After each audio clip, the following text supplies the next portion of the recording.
Cricket से जुड़ी हर खबर जानने के लिए सब्सक्राइब कर लें उर्दू क्रिकेट क्लब चैनल को और प्रेस करें इस बेल आइकन को ताकि आप देख सकें हमारी वीडियोस सबसे पहले।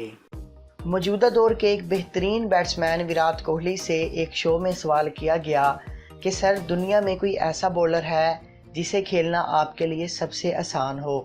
तो वहाँ पर विराट कोहली ने जवाब दिया कि लसिथ मलिंगा एक ऐसे बॉलर हैं जिन्हें खेलना मेरे लिए सबसे आसान है। वहीं पर विराट कोहली से एक और सवाल किया गया कि सर ये बताएं क्या कोई दुनिया में ऐसा बॉलर मौजूद है जिसे खेलना आपके लिए मुश्किल हो। तो विराट कोहली ने वहां पर जवाब दिया कि डेल स्टेन एक ऐसे बॉलर हैं जिन्हें खेलना मेरे लिए थोड़ा सा मुश्किल है।